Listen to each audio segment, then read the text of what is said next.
بسم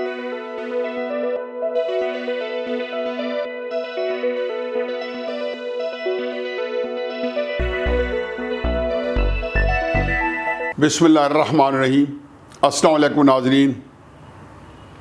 ایک زرداری سب پر بھاری۔ اسلام آباد میں زرداری صاحب پہنچ گئے ہیں اور میرا خیال ہے کہ ایک اچھی خبر یہ ہے کہ ان کی صحت جو ہے وہ پہلے سے بہت بہتر ہے، اور یہ اچھی بات ہے کہ زرداری صاحب کا صحت مند ہونا بہت ضروری ہے کہ ملک کے اندر جس قسم کی ایک سیاست شروع ہونے والی ہے اس کے اندر ملکی سیاست کو صحت مند زرداری صاحب چاہیے۔ اور زرداری صاحب ماشاءاللہ ایک مستند کھلاڑی ہیں سیاسی میدان کے۔ فضل الرحمان صاحب ہو گئے، زرداری صاحب ہو گئے، پھر اس کے بعد دور دور تک کوئی اس پائے کا سیاستدان نظر نہیں آتا۔ اب یہ قحط و رجال ہے۔ پر اینی وے دلچسپ بات یہ ہے کہ زرداری صاحب نے یہ کہا ہے کہ میں اسلام آباد جا کے تو اس حکومت کو ختم کر کے جاؤں گا۔ زرداری صاحب کچی بات نہیں کرتے۔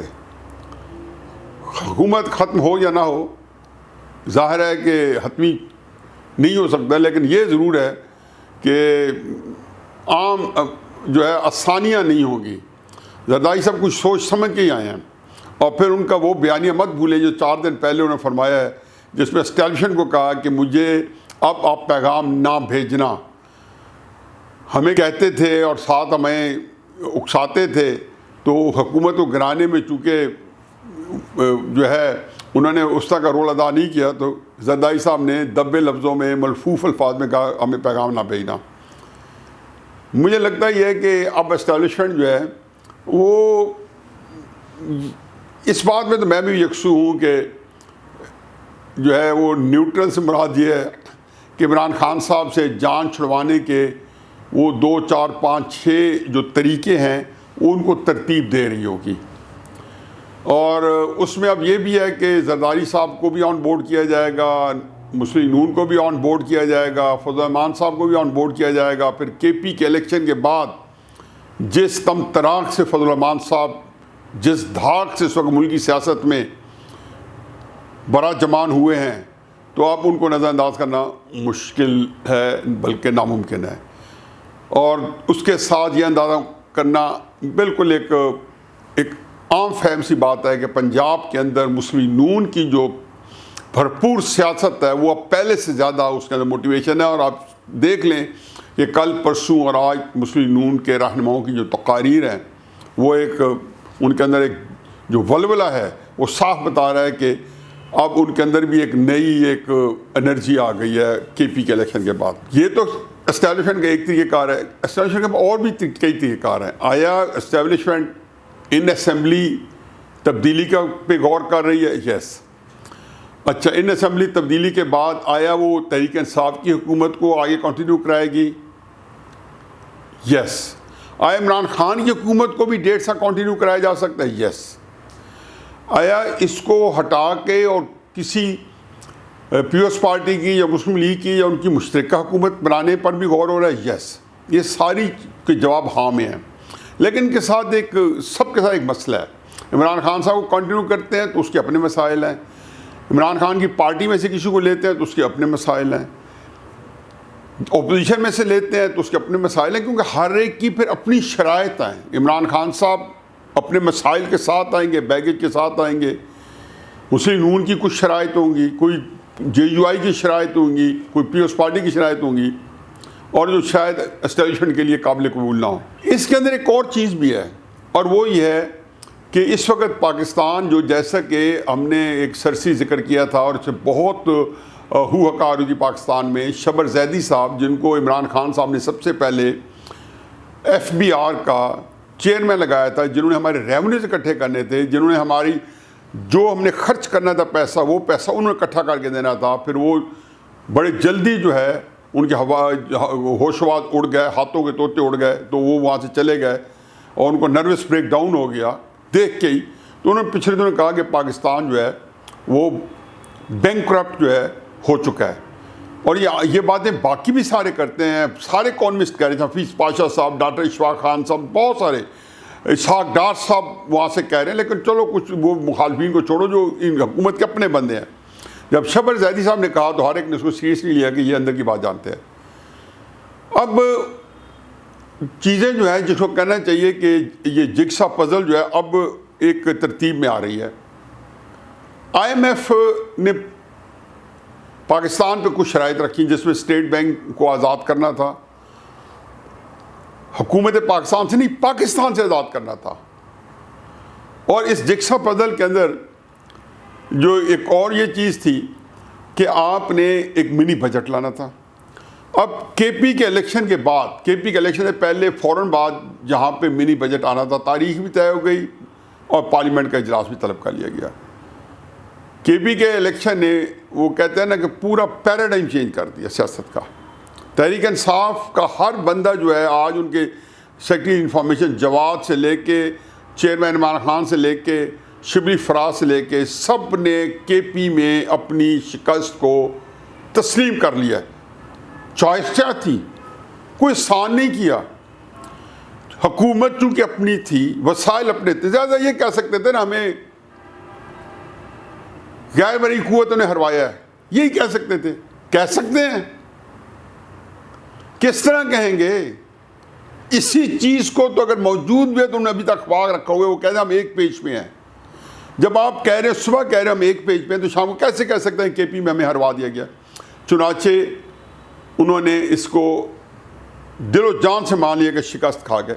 اب اس کے بعد اگلا تھا کہ اس کے بعد تحریک انصاف جو ہے، جیسے میں کئی دن سے کہہ رہا ہوں، 3-4 دن سے جب سے یہ واقعہ ہوا ہے کہ تحریک انصاف کا ورکر جو ہے بری طرح ڈیمورلائزڈ ہے. اچھا، تحریک انصاف کا ورکر ڈیمورلائزڈ ہے اور اس کا مطلب ہے کہ جو وہاں کے نمائندے ایم پی ایم این ہیں وہ ورکر کے پریشر میں ہیں. اور ساروں نے یکسو کے کہا، عمران خان صاحب کے علاوہ عمران خان صاحب نے 2 بڑی اہم باتیں کی جس کو میں نے آج انکارپوریٹ کرنا ہے.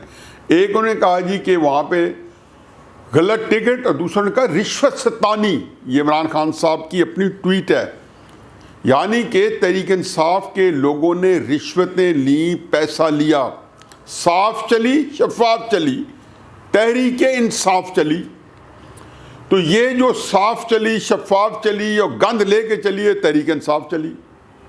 اس کے اندر آپ یہ دیکھ لیں کہ یہ نئی بات نہیں ہے. 2013 کے الیکشن میں کس کے اوپر الزام نہیں لگا؟ اس وقت پنجاب کے صدر اعجاز چودھری صاحب تھے، اس وقت شاہ محمود قریشی صاحب تھے. جتنے لوگ تھے سب کے بارے میں کم سے کم یہ لگا کہ انہوں نے اپنے الیکشن کے لیے کچھ ایم پی ایس کو ٹکٹ دلائے جنہوں نے ان کے الیکشن کو اسپانسر کیا، جس کو کہتے ہیں کہ حلال قسم کی رشوت لی، کوشر رشوت جس کو کہتے ہیں. تو یہ جہاں تک دوسری طرف آپ دیکھ لیں کہ جو لوگ بیچارے میڈیا کے تھے، ہارون رشید صاحب جیسے بندے، ان کو بھی نہ چھوڑا گیا اور ان کے اوپر بھی بے ایمانہ الزام لگا. یہ تو کیا اور کہا جی کہ گوجرانوالے کے اندر ٹکٹ میں ہارون رشید صاحب نے پیسے لیے، تو تحریک انصاف کے اندر کچھ ہوا ہے تو یہ پیسے کی لین دین، کرپشن. سیف اللہ نیازی کو اس لیے نکالا گیا کہ اس نے غبن کیا ہے. ہر بندے کے اوپر غبن کا الزام تحریک انصاف میں لگ چکا ہے. نام لیں اور تحقیقات کریں کہ اپنی فائنڈنگ اندر علی زیدی کے اوپر غبن کے الزام لگ چکے ہیں. تحریک انصاف کے اندر کی باتیں بتا رہا ہوں جو کچھ باہر آ گئی، کچھ باہر نہیں آئی.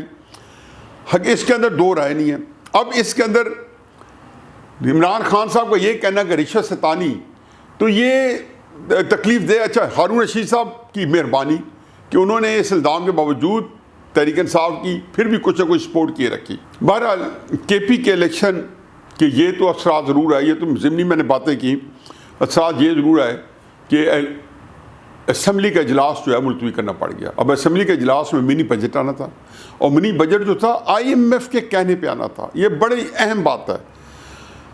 آئی ایم ایف نے قرضہ ہمیں دینا ہے اگر ہم نے منی بجٹ اور اسٹیٹ بینک کی جو خود مختاری کا جو قانون ہے وہ نیشنل اسمبلی سے اور سینٹ سے پاس کروایا. تو اب وہ ایکٹ آف پارلیمنٹ کے ذریعے آ رہا ہے جو 4 مہینے کے لیے سے ویلڈ ہوگا. آئی ایم ایف اس کو ظاہر نہیں مانے گا اور آئی ایم ایف نہیں مانے گا تو پھر کیا ہوگا، یہ علیحدہ بات ہے. عمران خان صاحب جو ہیں انہوں نے جو اسمبلی کا اجلاس ملتوی کروایا ہے تو یہ دیکھ کے کروایا کہ کے پی کے الیکشن کے بعد جو اثرات مرتب ہوئے ہیں اس میں ان کا اپنا ایم این اے جو ہے وہ جو اپنے ورکرز کو فیس نہیں کر رہا. تو اگر ایم این اے نے منی بجٹ کو ووٹ نہ دیا اور منی بل کو ووٹ نہ دینے کا مطلب ہے آئین یہ کہتا ہے کہ حکومت جو ہے اس کو نیا ووٹ آف کانفیڈنس لینا پڑے گا، یعنی کہ اس دن اس پہ حکومت پہ عدم اعتماد ہو جائے گا اور اس کو دوبارہ ووٹ آف کانفیڈنس لینا پڑے گا۔ اور عمران خان صاحب یہ نہیں چاہیں گے کہ ان کے اپنے ایم این اے اتحادی جو ہیں منی بل کے اوپر ان کے خلاف جو ہے چلے جائیں، چنانچہ انہوں نے اس کو ملتوی کر کے ایکٹ آف پارلیمنٹ۔ اب اس کے اندر 2-3 صورتیں ہیں۔ آئی ایم ایف کا قرضہ ہمیں بہت ضرور چاہیے، آئی ایم ایف کا قرضہ ملے گا تو ہمیں ورلڈ بینک قرضہ دے گا، ہمیں دنیا کی باقی ایجنسیز قرضہ دیں گی، اور فرض آئی ایم ایف ہمیں نہیں قرضہ دیتا جو کہ اس بل کے اس قانون بننے کے بعد انہیں دینا تھا آئی ایم ایف نے، تو وہ قرضہ تو تھوڑا سا ہی ہے، $1.5 بلین کا، پتہ نہیں میرا خیال شروع میں $500 ملین آئے گا، لیکن اس سے ہمیں ورلڈ بینک نے اور دنیا کے مختلف ممالک نے ہمیں قرضے دینے شروع کرنے تھے، تو وہ قرضے نہیں دیں گے، وہ قرضے نہیں دیں گے تو ہماری صورتحال بڑی دگردوں ہو جائے گی۔ سعودی عربیہ اپنے پیسے واپس کر لے گا، اس نے کہا جی میں 72 گھنٹے کے اندر اپنے ڈالر واپس کر لوں گا، جو اس نے $3 بلین یا $1 بلین جو کچھ بھی دیا۔ اب اس کیفیت میں اسٹیبلشمنٹ جی چاہے گی کہ کسی طریقے سے جو منی بل ہے یہ قانون بن جائے، کیونکہ یہ ایک ایسی چیز ہے کہ اس وقت پاکستان جو ہے اس وقت وہ ایک وینٹیلیٹر پہ ہے، ایک سانس اس کا نکل رہا ہے اور 10 سانس اسے نہیں نکل رہے، کسی کو پتہ چلتا ہے کہ مر چکا ہے پاکستان اکنامیکلی، اور کسی کو پتہ نہیں ابھی تھوڑا سانس باقی ہے۔ اس کیفیت میں ظاہر اسٹیبلشمنٹ جو ہے چاہے گی کسی طریقے سے یہ قانون بنے۔ عمران خان صاحب کے اب کوئی مفاد بھی نہیں ہے، جب عمران خان صاحب کو یہ پتہ چل گیا ہے کہ اس کا گیم ہو رہی ہے، اس کی چھٹی کرانے کی تیاری ہو رہی ہیں، تو وہ چاہے گا کہ جو اگلی حکومت آئے وہی کرے اگر اس کو ہٹانا ہے، یا اگر یہ بھی رہتا ہے تو اس کے بغیر ہی رہے، اور اس سے یہ ہوگا کہ آئی ایم ایف ناراض ہو جائے گا۔ تو یہ وہ کیفیت ہے کہ جس کے اندر جو ہے نہ آپ جو ہے آگے چلنے والے ہیں نہ پیچھے چلنے والے، ایک بہت ہی گمبھیر صورتحال اسٹیل میٹ ہے، اور یہ وہ چیز ہے کہ جس میں زرداری صاحب نے بھی اس کو جو سینس کر لیا ہے، اس کو مسلم نون نے بھی سینس کیا ہوا ہے، اور ساری جماعتیں بھی یہی چاہیں گی کہ ہر صورت میں جو کچھ ہونا ہے فروری مارچ کے اندر عمران خان صاحب کی حکومت کا فیصلہ ہو جائے، اور اگر ایکٹ کے ذریعے بھی اگر عمران خان صاحب نے کر دیا اس کو 4 مہینے کے لیے اور یہ بل بنا دیا، تو آئی ایم ایف کو جا کے کسی طریقے سے انہوں نے یہ کنونس کر لیا یا اندر سے ان کو پیغام دیا کہ ہم انٹرنل چینجز کر رہے ہیں، اور پھر عمران خان صاحب کی حکومت جو ہے اس کو رخصت کر کے ایک نئی حکومت کر کے اگر الیکشن کرا دیے جائیں، اپریل مئی میں شاید روزے ہیں، اور مئی کے اینڈ میں یا جون کے شروع میں، پچھلے سال بھی میرا خیال ہے کہ اسی طرح جون جولائی کے اندر ہم نے الیکشن کیمپین چلائی تھی، بڑے عرصے سے یہ گرمیوں کے آ رہے ہیں، اس سے پہلے مئی کے اندر ہم نے الیکشن کروائے تھے، تو الیکشن جو ہے اس کے امکانات بہت زیادہ بڑھ گئے ہیں۔ ایک اور خبر بھی ہے کہ آج عمران خان صاحب لاہور میں ہیں، اور ہمارے جو ہے مائٹی سابق چیف جسٹس ثاقب نثار صاحب آپ ان کے در دولت پہ حاضر تھے، اور یہ ان کی بڑی ایک خفیہ قسم کی ملاقات ہے۔ ملاقات کی تفصیل میں نہیں جانا چاہتا ہوں، کیونکہ میرا خیال ہے کہ ابھی اتنا ہی کافی ہے کہ ثاقب نثار صاحب جنہوں نے عمران خان صاحب کو صادق امین ڈکلیئر کیا تھا، میرا خیال ہے آج وہ ان کو جتلانے کے لیے گئے ہیں کہ میں نہیں آپ کو کیا تھا۔ عمران خان صاحب نے بھی ان کو اسلام آباد سے کہا ہے کہ میں لاہور آ رہا ہوں اور آپ سے ملاقات بہت ضروری ہے۔ باقی انشاءاللہ اگر ضرورت پڑی تو یہ بھی بتا دیں گے کہ عمران خان صاحب کے ثاقب نثار صاحب کی کیا گفتگو ہوئی ہے، لیکن یہ ہوتا ہے خدمات کا صلہ۔ عمران خان صاحب جو ہیں کم از کم وقتی طور پہ نہیں بھولتے، لانگ ٹرم میں جہانگیر تین جیسے کو بھی ایسے نکالتے ہیں جیسے دودھ سے مکھی۔ وما علینا الا البلاغ۔